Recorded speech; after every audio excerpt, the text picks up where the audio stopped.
तर सांगितलं की चित्त म्हणजे काय, की आपल्या मनाचे अंतःकरणाचे 4 भाग केलेत,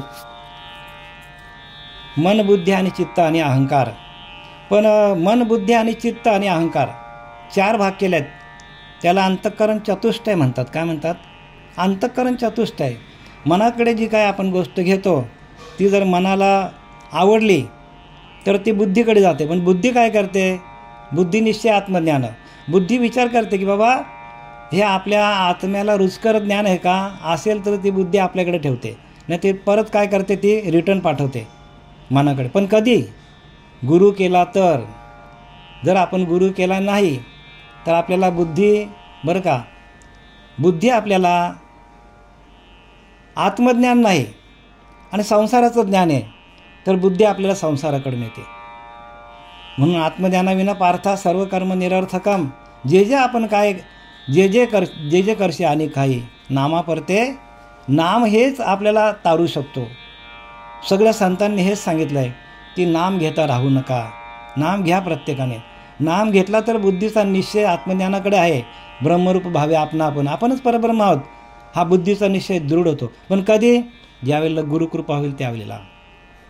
जर गुरुची कृपा नसेल तर हे ज्ञान आपण किती पण आयुष्य घालवलं आणि किती पण जन्म घेतलं तर हे कृपेचं सगळं कृपेचं सामर्थ्य आहे. गुरुच्या कृपेचं सामर्थ्य आहे सगळं. म्हणजे सद्गुरु कृपा कळे ज्यासी जो शोधील आपणाशी. आपण आपल्याला शोधायचं आहे. सद्गुरु कृपा कळे त्याशी जो शोधील आपणाशी. आपल्याला स्वतःला आपण शोधणं. पुढे कळे अनुभवाशी आपोआप वस्तू. पुढे आपल्याला अनुभव येतात. गुरुच्या आज्ञेमध्ये आपण राहिलो तर आपल्याला अनुभव येतात आणि पुढे कळे आपोआप आपल्याला आपोआप वस्तू म्हणजे आत्मा. आपल्याला आत्म्याचं ज्ञान होतं, आपोआपच होतो. पण गुरुच्या आज्ञेमध्ये ताकद आहे.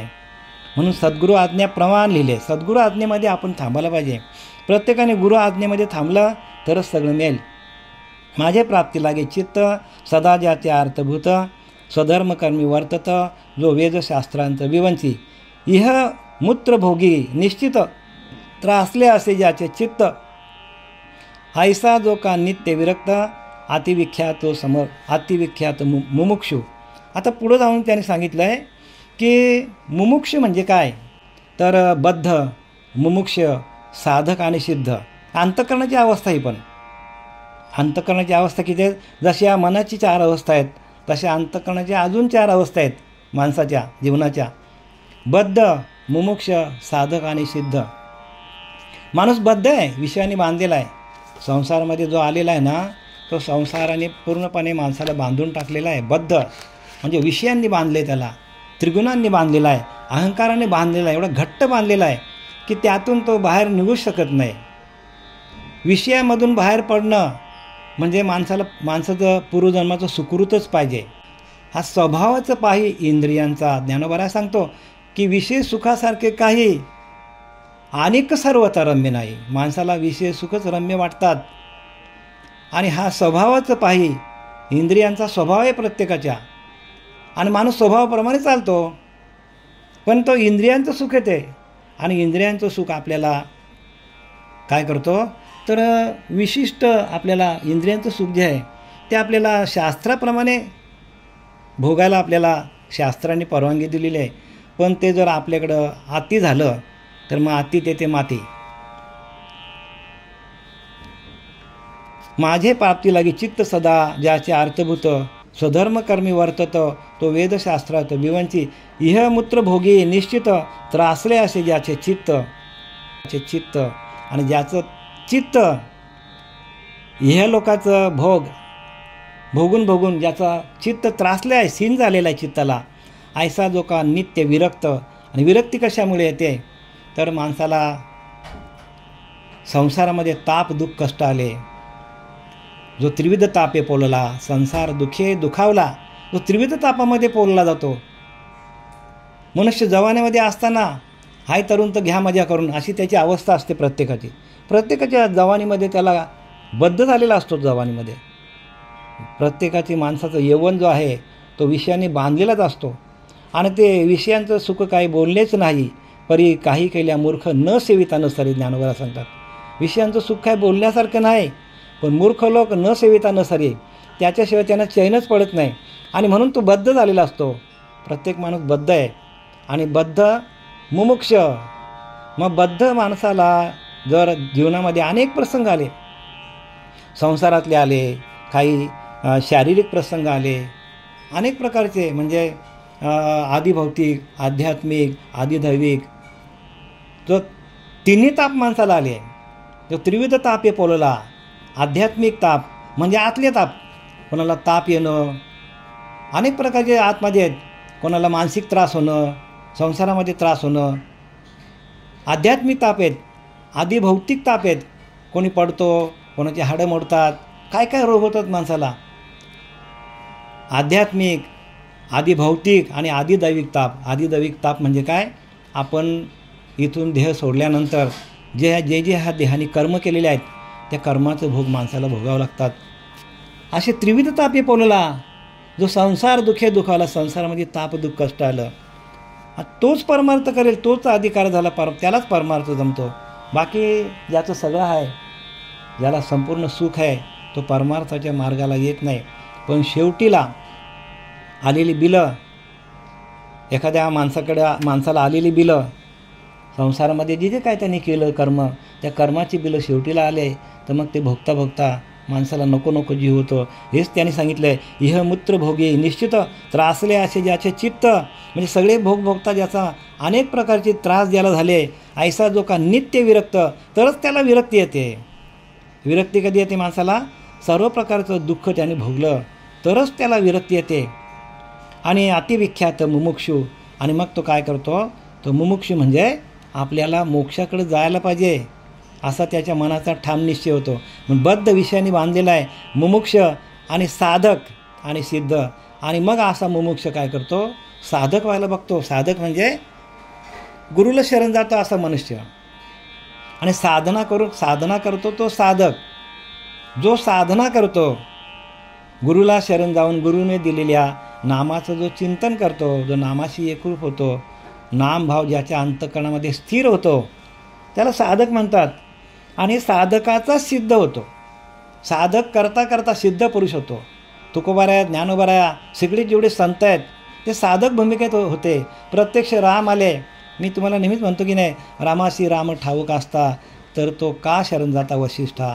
म्हणजे आपल्या आत्मारामाची देखील त्याला ओळख नव्हती, पण तो गुरुला शरण गेला आणि गुरुच्या आश्रमात जाऊन श्रवण केलं, त्याने नामाचं चिंतन केलं, गुरुच्या डोक्यावर हात ठेवून घेतलं आणि स्वतः काय झाला, सिद्धपुरुष झाला. असा प्रत्येक माणूस, प्रत्येक जीव हा ब्रह्मच आहे, पण गुरुचा हात जोपर्यंत डोक्यावर पडत नाही, गुरुचं ज्ञान जोपर्यंत आपल्या अंतःकरणामध्ये ठसवत नाही, जोपर्यंत आपल्या अंतःकरणामध्ये हरिपाठाचा ठसा म्हणजे त्या हरिनामाचा ठसा आपल्या हृदयावर उमटत नाही. कारण हरिपाठ पूर्ण काय आहे तर नामसूत्र हरिपाठ आहे. नामाला सूत्रबद्ध भगवंताने केलं आहे. कोणी? ज्ञानोबाराने नामाला सूत्रबद्ध केलेलं आहे. संपूर्ण हरिपाठ नामावर आहे. हरिपाठाचा अर्थ एवढा खोल आहे की ज्ञानेश्वरी संपूर्ण वाचून झाल्यानंतर आपल्याला हरिपाठाचा अर्थ कळेल, एवढा कठीण आहे. पण तो आपल्याला नामसूत्र, जर आपण नामाशी एकरूप झालो, अनुग्रह घेतला, प्रबोध घेतला आपण, तर आपल्याला ते सोपं पडतं. म्हणून संतांनी काय केलं आपल्याला, तर सोपे वर्म आम्हा सांगितले. संतांनी आपलं सोपं करून सांगितलं आहे, पण आपलं त्याच्याकडे लक्ष नाही ना. अतिविरक्त मुमुक्ष. आणि मग काय होतं, माणूस मुमुक्ष म्हणजे मोक्ष. माणूस अनेक प्रकारच्या संकटामध्ये, अनेक प्रकारच्या अडचणीमध्ये आल्यानंतर तो त्याच्याकडं अशी एक भावना तयार होतो की आपल्याला मोक्ष मिळाला ह्या सगळ्या संसाराचा कंटाळा, दुःख बघून आणि मग तो माणूस काय करतो, मुमुक्ष म्हणजे मोक्षाकडे जातो. मोक्षाकडे जाण्याची तो इच्छा करतो. त्याने साधावं या ब्रह्मज्ञान, तेची साधने लाविता मन, स्वकर्म झाली या विलक्षण, आली नागवण प्रत्यवाची. म्हणजे इथं काय सांगतात, ही ब्रह्मज्ञान मिळवण्यासाठी साधनांकडे मन लावले. आता मी तुम्हाला सांगितलं की ब्रह्मज्ञान आपल्याला जर पाहिजे असेल तर आपल्याला साधना मिळाली पाहिजे. कारण साधना असेल तरच आपण, ब्रह्मज्ञान म्हणजे हा खूप लांबचा प्रवास आहे, लगेच होणार नाही. आणि आपल्याला ती द्वैतातली साधनं उपयोगी पडणार नाही. आपण सगळ्या गाडीत बसून गेलो, तीर्थाला गेलो, विमानाने गेलो, तीर्थ करणार, तसं नाही. हा आपला कसा आहे, हा आपली आंतरयात्रा ही आपल्या आतमध्ये एकरूप होण्याची यात्रा आहे. भगवंताचं नाम चिंतन करता करता आपल्याला अंतर्मुख व्हायचं आणि अंतर्मुख होण्याची यात्रा आहे. परमार्थ म्हणजे काय, बाहेरचा नाहीच आहे. आपण जो समजतो ती पूजा अर्चा आहे. म्हणून परमार्थ तो राजधारी, परमार्थ नाही तो भिकारी सांगितले. त्या परमार्थाची सरी कोणास द्यावी, अनंत जन्माचं पुण्य जोडे तरीच परमार्थ घडे. आणि मुख्य परमात्मा आतुडे अनुभवाला येतो आपल्याला, आणि तो अनुभव आपण घ्यायला पाहिजे. म्हणून परमार्थ तो राजधारी. परमार्थ काय, राजधारी म्हणजे परमार्थ ज्याच्या हातात आला तो राजा होतो. राजा म्हणजे काय, हे आपल्या आतमध्ये असलेली जी प्रजा आहे, आपले काम, क्रोध, लोभ, मद, मत्सर, दंभ, संशय, चिंता, रजगुण, तमगुण, सतोगुण, अहंकार, ह्या सगळ्यांवर राज्य करण्याची सत्ता आपल्याकडे येतो. तो राजा परमार्थी, तो राजधारी. विषयांवर आपल्याला काय करतो, विषयांवर आपल्याला कमांड मिळवता येतो, विषयांना आपल्या हातात ठेवता येतो. आणि तो राजा सांगितलं परमार्थी, तो राजधारी. परमार्थी नाही तो भिकारी सांगितलं आहे. म्हणजे ज्याला ब्रह्मज्ञानाची प्राप्ती नाही तो भिकारी सांगितलं आहे. सगळीकडे भिका मागत फिरतो, विषयांकडे भिका मागत फिरतो माणूस. कामाकडे भीक मागतो, क्रोधाकडे भीक मागतो, लोभाकडे भीक मागतो.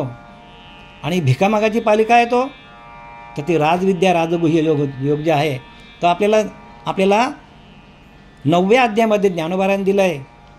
त्याचं आपण चिंतन करायला पाहिजे, ते वाचन करायला पाहिजे. ज्ञानेश्वरी तेवढीच महत्त्वाची आहे, दासबोधी तेवढाच महत्त्वाचा आहे, भागवत पण तेवढाच. प्रत्येक ग्रंथ हा महत्त्वाचा आहे. प्रत्येक ग्रंथामध्ये तुम्हाला रुचेल पचेल असा, प्रत्येकाच्या बुद्धीला रुचेल पचेल असा अभ्यास आहे. एकच ग्रंथ वाचून तुम्हाला पचेल अशातली वार्ता नाही, कारण प्रत्येकाची बुद्धिमत्ता वेगळी आहे. आणि बुद्धी देणे भगवंताचे. बुद्धीविन मनुष्य काचे, पण बुद्धीविन मनुष्य काचे. बुद्धीशिवाय मनुष्य नाही, पण बुद्धी देणे भगवंताचे. पण सद्बुद्धी करणे सद्गुरूंचे काम आहे. सद्बुद्धी कोण करतो, सद्गुरूला शरण गेल्यावर सद्बुद्धी येते. तोपर्यंत आपल्याकडे बुद्धी असते, पण ती विषयांवर आपण घालवली असते, संसारामध्ये घालवली असते. आणि म्हणून आपल्याला काय करायला पाहिजे, तर आपल्याला आत्मचिंतन करायला पाहिजे, सातत्याने आत्मचिंतन करायला पाहिजे. सद्गुरूला शरण जाऊन आपल्याला हे ज्ञान घेता यायला पाहिजे.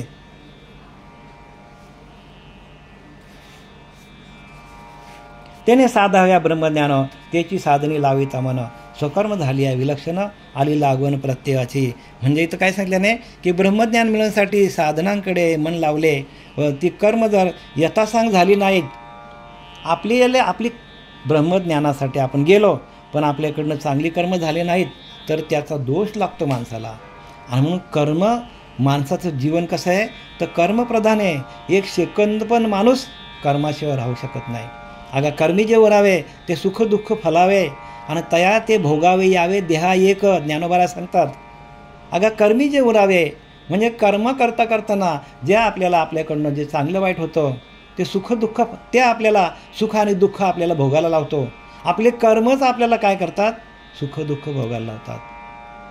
इथं कोणी कोणाला जन्माला घालत नाही, आपले कर्मच आपल्याला परत परत जन्माला घालतात. अगा कर्मी जे उरावे ते सुख दुःख फलावे, आणि तया ते भोगावे यावे देहा एक, आणि आपल्याला भोगायला यावं लागतो. जर आपल्याकडनं काही चुका झाल्या तर त्याचं फळ भोगण्यासाठी आपल्याला परत आपला जन्म घ्यावा लागतो. आणि म्हणून आपल्याला जर जन्माचं खंडन करायचं असेल तर आपल्याला जा सद्गुरूशी शरण, चुके तुमचे जन्ममरण. मग सद्गुरूजी काय आपल्या आज्ञा करतो, सद्गुरूचा जो अनुभव असतो तो अनुभव फार महत्त्वाचा आहे. आणि ते आपले अनुभव इतरांना सांगत असतात, आणि त्यांना आलेले अनुभव साधकांना पण येतात, 100% येतात. 100% साधकांना अनुभव येतात.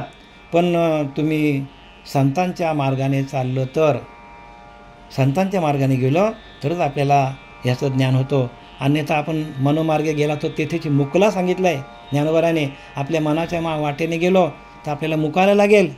आणि म्हणून संत जे काय सांगतील त्याप्रमाणे आपल्याला चालावं लागेल. तेने कर्मसन्न्यासोनी जाण, करावे संन्यास ग्रहण, सद्गुरुशी रिघावे शरण, तेने ब्रह्मज्ञान परप्राप्ती. म्हणजे काय सांगतात तिथे की बाबा अशा माणसाने कर्म काय करायचं आहे, तर अशा माणसाने एखादा केवळ भाविक असतो, तो काय करतो, एखादा भाविक असतो तर भाविक काय करतो, त्याने कर्मसन्यास जाणं, म्हणजे इथं काय सांगतात की त्याने कर्मत्याग करून संन्यास घ्यावा, म्हणजे कर्माचा त्याग करून संन्यास घ्यायला पाहिजे. आपल्याकडनं जी कर्म होतात त्या कर्माचा त्याग करण्यासाठी आपल्याला काय करायला पाहिजे, तर संन्यास घ्यायला पाहिजे.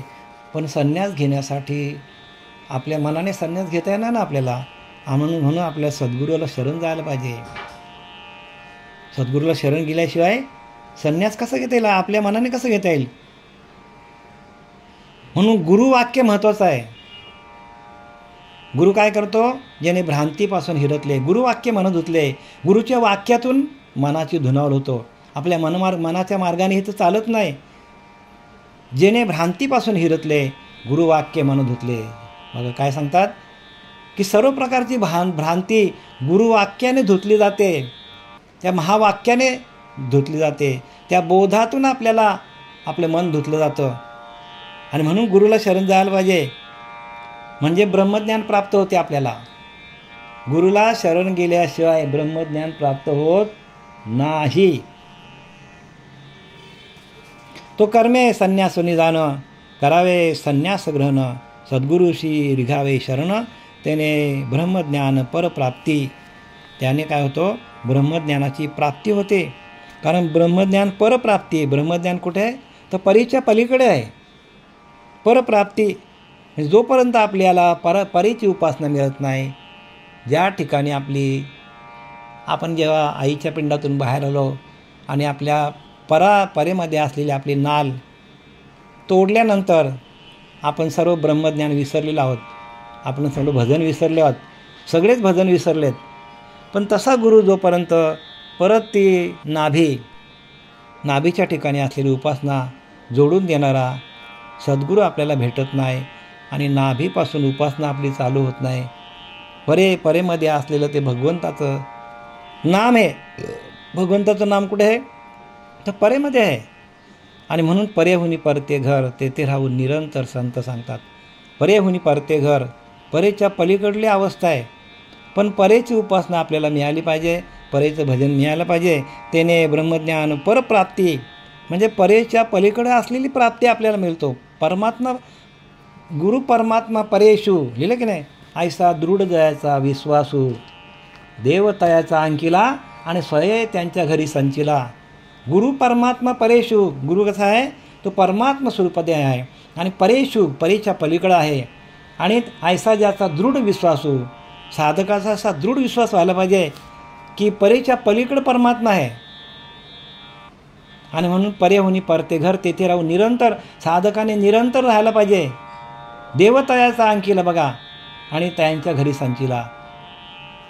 भगवंत घरात येऊन बसतो आपल्या साधकाच्या. पण गुरु परमात्मा परेशू, गुरु हाच परमात्मा आणि तोच आपल्या परेमध्ये वसलेला ईश्वर आहे. आणि ती उपासना आपल्याला मिळाल्यानंतर आपल्याला पुढची पावलं फटाफट आपल्याला पुढे जाता येतो. म्हणून परेचा भजन जो आहे तो फार महत्त्वाचा. त्याने कर्मसन्यास जाणं, करावे संन्यास ग्रहण, सद्गुरुशी रिघावे शरण, त्याने ब्रह्मज्ञान परप्राप्ती एक केवल भावार्थी.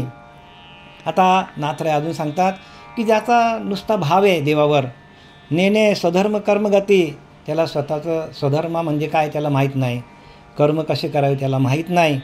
नेने शास्त्र श्रवण उत्पत्ती, शास्त्राचं वाचन ज्यांनी केलं नाही, ज्यांनी श्रवण पण केलं नाही कधी आयुष्यामध्ये, परी माझी प्रीती अनिवार्य, परंतु तो माझ्यावर भगवंतावर खूप त्याचा दृढ भाव आहे.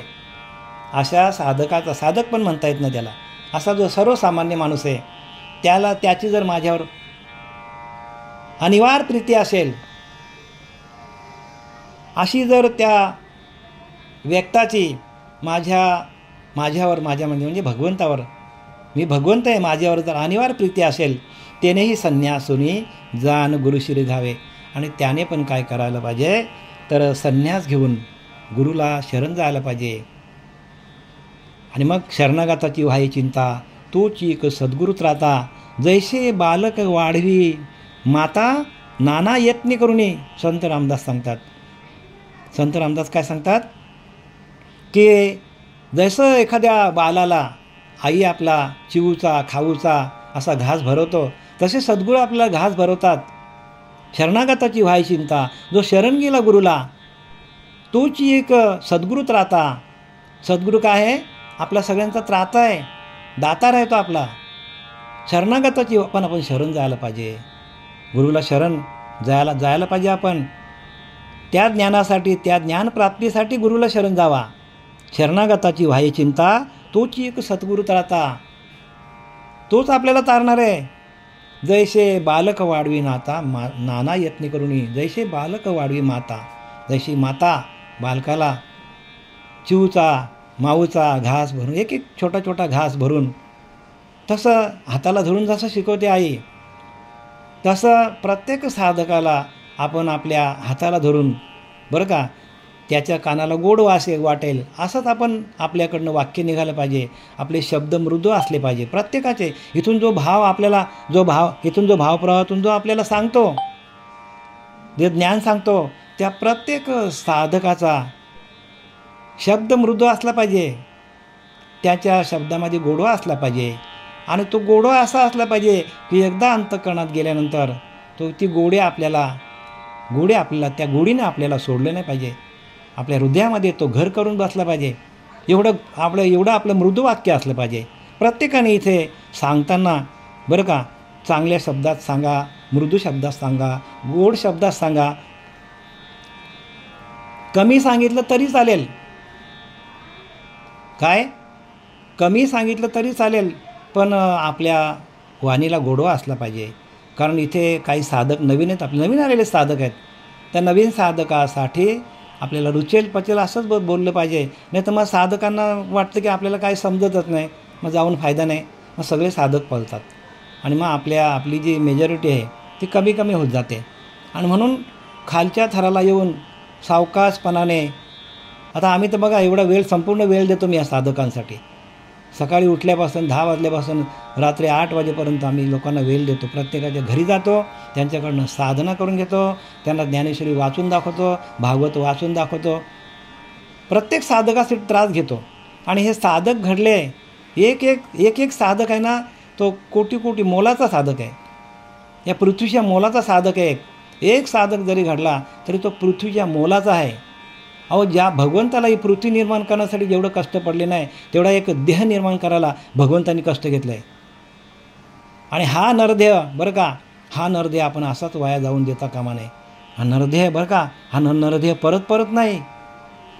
पुन्हा जन्म नाही सांगती, ऐशी वासुदेव बोलती. परत जन्म नाही आपल्याला. आणि आपल्याला हा मनुष्य देह नाही, जरी जन्म मिळाला तरी मनुष्य देह अनमोल रे. लिहिलं की नाही? मनुष्य देह अनमोल रे, मिट्टी में ना घोल रे, अब जो मिला है फिर ना मिलेगा, कभी नहीं रे सांगितले. रे म्हणजे कोणाला? मूर्खाला सांगितले. अरे मूर्खा, हा मनुष्य देह अनमोल मिळालाय तुला, याला माती मोलामध्ये घालू नकोस तू. अब जो मिला है फिर ना मिलेगा, कभी नहीं रे. शब्द कसा वापरला? रे. अरे मूर्खा, हा शब्द तुला कसा शब्द वापरला आहे की आपल्याला हा एकदाच मिळाला, परत मिळणार नाही. मग ह्याचा हा अनमोल देह आहे, हा देह परत मिळत नाही. आणि म्हणून काही संतांनी शिव्या पण दिल्या आहेत की बाबा हा नरदेह पडता, तेची पावी जे मागुता, ऐसी मनी वासना धरता.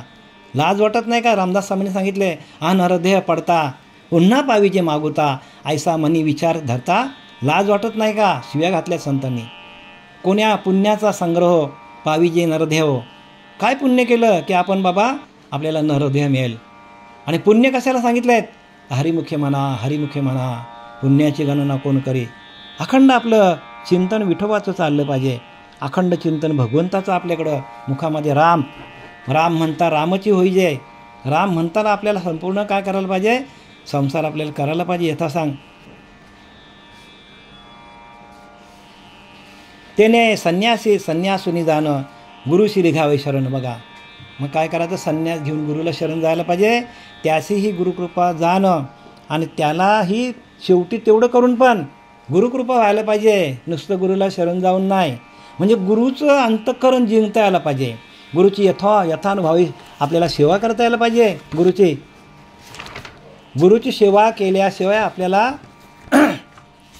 गुरुचं अंतःकरण आपण जर संतुष्ट ठेवलं, गुरुच्या मनाप्रमाणे, गुरु सांगतील त्या आज्ञेप्रमाणे आपण वागत गेलो, तर गुरुच्या अंतःकरणामध्ये साधक काय होतो, रात्रंदिवस अंतःकरणामध्ये गुरुच्या तो अंतःकरणामध्ये सातत्याने लक्ष असतो साधकाकडे, ह्या साधकाला काय द्यायचं, त्या साधकांना काय शिकवायचं आपण, हे सगळं त्या गुरुच्या अंतःकरणामध्ये, गुरुच्या मनामध्ये तो शिष्य ठसला पाहिजे. आणि गुरुच्या अंतःकरणामध्ये एखादी गोष्ट आली आणि त्याने जर साधकावर कृपा केली तर 100% ते त्याला प्राप्त होतो. कारण गुरुचं अंतःकरण प्रसन्न असेल तरच आशीर्वाद आहे. गुरुचं अंतःकरण जर प्रसन्न नसेल तर आशीर्वाद कसं काय मिळेल. मागे काही साधक माझ्याकडे आले होते, त्यांनी सांगितलं, महाराज मला फटाफट आम्हाला द्या, आमच्यावर कृपा करा. तर म्हटलं, कृपा करायला तुम्ही आता 2-2, 4-4 महिने झाले, तुमच्यावर कृपा काय होणार आहे. तुम्ही सेवा करा ना, सेवा धर्म करा. सेवा हेच की आमची सेवा करण्यापेक्षा तुम्ही अखंड नामजप करा. नामजप करणं हीच सेवा आहे आमची. आम्ही असं सांगत नाही की आमच्या देहाची सेवा करा, कुठला सद्गुरू सांगत नाही, पण तुम्ही भगवंताचं नाम जपा. आणि नाम जपणं हीच गुरुची सेवा आहे. त्या नामाशी एकरूप होणं हीच सेवा आहे. त्या नामाला प्राप्त करून घेणं हीच आमची सेवा आहे. नामाला प्राप्त करून घेणं हीच सेवा आहे प्रत्येकाची. जगामध्ये जो जगदीश आहे, जगाला चालवणारा, आमची प्रतिज्ञा अशी, काही न मागणे शिष्याची, आम्हा मागे जगदीशाशी भजत जावे. संत रामदासाने लिहिले, आमची प्रतिज्ञा अशी, शपथ घेऊन सांगतो तुम्हाला, काही न मागणे शिष्याची, शिष्यांकडून आम्ही काहीही मागत नाही, पण आम्हा मागे आम्ही गेल्यानंतर जगदीशाशी भजत जावे. जो जगाला चालवणारा ईश्वर आहे, त्या ईश्वराशी एकरूप व्हा. त्या ईश्वराचं भजन करा. त्या ईश्वराच्या भजनामध्ये आनंद आहे आणि त्या आनंदस्वरूप अवस्थेला प्राप्त व्हा. आमची प्रतिज्ञा अशी, काही न मागणे शिष्याशी, शिष्याकडून आम्ही काही मागत नाही. आजपर्यंत आम्ही शिष्याकडून कुठलीच अपेक्षा केली नाही, कुठलीच नाही. आमचे जेवढे शिष्य आहेत, आपले गुरुवारे संजय महाराज, त्यांनी पण कुठलीच अपेक्षा केली नाही. उलटा आपला संपूर्ण वेळ त्याने आपला, बरं का, संसाराचा त्याग करून संपूर्ण वेळ साधकांसाठी दिलेला आहे. कारण आम्हाला माहिती आहे की हे जे ज्ञान आहे, हे ज्ञान साधकापर्यंत पोचवण्यासाठी खूप कष्ट आहेत आणि साधकांनीही कष्ट घेतले पाहिजे. आम्ही सांगून काय त्याचा तुम्ही पण त्याचं काय करायला पाहिजे, अवलोकन करायला पाहिजे. आमची प्रतिज्ञा अशी, काही न मागणे शिष्याशी, आम्हा मागे जगदीशाशी भजत जावे. आमच्यानंतर जगाला चालवणारा ईश्वर आहे, जगदीश, जगाला चालवणारा ईश्वर आहे, त्या ईश्वराशी एकरूप व्हा, असं रामदासांनी सांगितलं आहे. तेनेही संन्यासुनी जाणं, गुरुश्री घावे शरण, त्याशी गुरुकृपा जाणं, ब्रह्मज्ञान प्राप्ती. आता शेवटची एक ओळी राहिली आपल्याला, गुरु करावा अतिशांत. आलं की नाही. गुरु कसा असला पाहिजे, शांत चित्ताने विचार करणारा असला पाहिजे. शांती हेच परब्रह्म आहे. आमच्या गुरुचे नेहमी वाक्य असायचं, शांती परते नाही धर्म, शांती हेच परब्रह्म. कधीही गेलेले तर बसलेच असायचे, शांत बसलेले असायचे बाबा.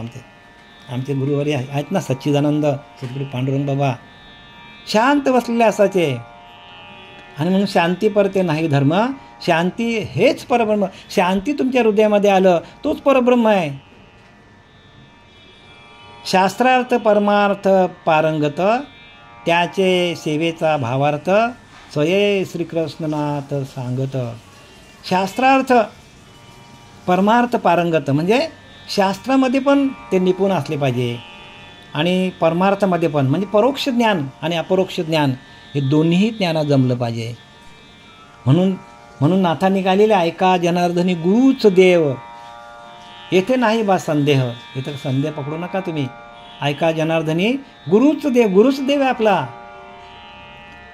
शास्त्रार्थ परमार्थ पारंगत, त्याचे सेवेचा भावार्थ, स्वये श्रीकृष्ण सांगत. अशाच गुरूंची सेवा करा.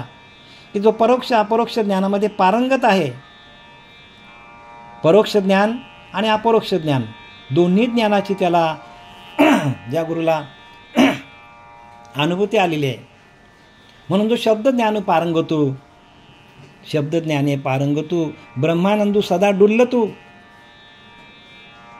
ब्रह्मानंदू सदा डुल्लतू म्हणजे ब्रह्माच्या आनंदामध्ये जो डुलत आहे. आणि जो शब्दज्ञाने पारंगतू, शब्दांपासून शब्दांच्या माध्यमातून शब्द हे परब्रह्म आहे आणि ते परब्रह्म प्रत्येकाच्या हृदयामध्ये जाण्यासाठी प्रयत्न करणारा गुरु पाहिजे. जो शब्दज्ञाने पारंगतू सदा ब्रह्मानंदू सदा डुल्लतू, शिष्य प्रबोधनी समर्थू यथोचित निज भावे. बघा काय सांगतात नाथराज, शिष्य प्रबोधनी समर्थू, शिष्याला प्रबोधन देण्यामध्ये सामर्थ्य असलं पाहिजे वाणीमध्ये सद्गुरूंच्या. यथोचित निज भावे, स्वतःच्या निजभावातून, स्वतःच्या आत्मभावातून लोकांना आत्मज्ञानाचं दर्शन देण्याचं सामर्थ्य सद्गुरूकडे असलं पाहिजे. आणि अशाच सद्गुरूला शरण जायला पाहिजे. गुरु करावा अतिशांत. शांत आहे म्हणजे काय, शांत म्हणजे ब्रह्मानंद. आणि म्हणून नाथ महाराजांना काय म्हणतात, शांती ब्रह्म एकनाथ महाराज. म्हणजे शांती हेच परब्रह्म आहे. आणि त्या शांती मिळवण्यासाठी आपल्याला जन्माला आल्यापासून आपण मरेपर्यंत आपल्याला शांती काय मिळत नाही आणि शांती काय आपल्याला मिळणार नाही. म्हणून अशा गुरुला शरण जावा. शेवटला काय सांगितलं आहे, गुरु करावा अति शांत. तू शांत असेल तर आपण शांत होऊ ना. शास्त्रार्थ परमार्थ पारंगत, त्याचे सेवेचा भावार्थ स्वये श्रीकृष्ण सांगत. आणि त्याच्या सेवेचा भावार्थ आणि त्याची सेवा करायची संपूर्ण स्वये श्रीकृष्ण सांगत. आणि अशाच गुरुची सेवा करण्यासाठी आपले भगवान कृष्ण परमात्मा उद्धवाला हे ज्ञान सांगितलं आहे. आणि ते ज्ञान आम्ही तुम्हाला आमचे सद्गुरू, बरं का, ते ज्ञान आम्ही तुम्हाला आमचे सद्गुरू श्रीपाद बाबा पांडुरंग देवेकर